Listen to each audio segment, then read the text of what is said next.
Hi guys. First of all, I just want to say thank you to those who have checked out my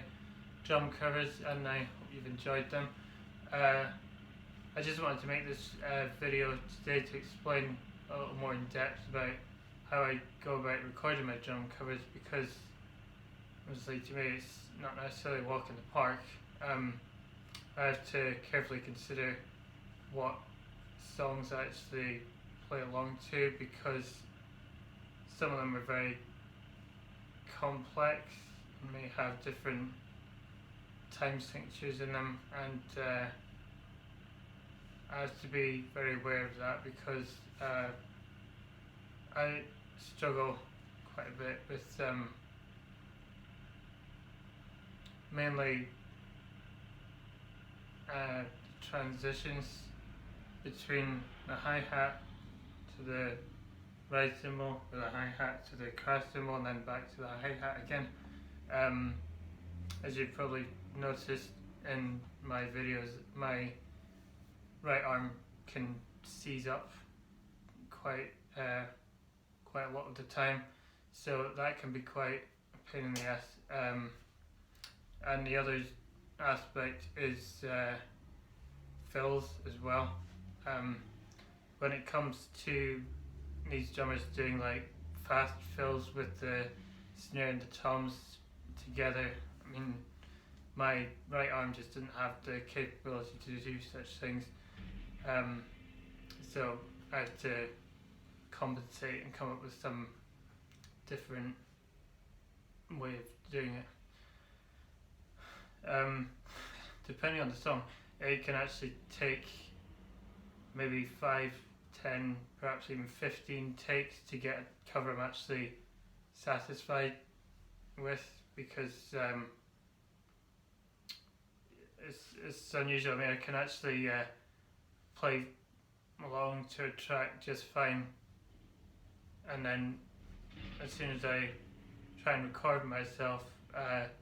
it fucks up. My right arm just seizes up and it's a case of turning off the recorder and doing it all over again and again and again until I get it right. But I've got persistence in me, and I believe that's been kind of like hardwired into my system because of my disability, and I don't like to give up on things. I like to accept a challenge, so that's why I like to try and record these covers, not just because they're good fun to play, but because I like to challenge myself. And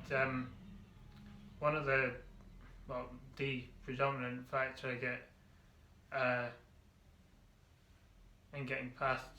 these technicalities which I'm talking about is my DW double bass pedal.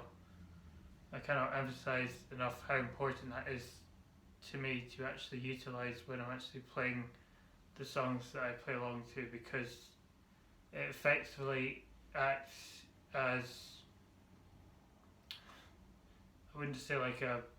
third arm exactly, but especially when it comes to fills, I utilize it a lot to compensate for like the speed of a particular fill or something. So I'm kind of like doing like a double bass kind of rhythm, and then single strokes on the snare and the toms kind of simultaneously to get more kind of like complex fill kind of like constructed. And sometimes I even use the double bass pedal when, you know, it's not even present in the song, just because it kind of like gives me that sort of like feeling that, you know, although I can't actually play the song as it's effectively supposed to be played, you know, I have that sort of like reassurance, you know, that I can actually have something of a complex and advanced kind of like sound to my drumming, even though I'm not actually playing exactly how the song's meant to be played. So yeah, that's something of a reassurance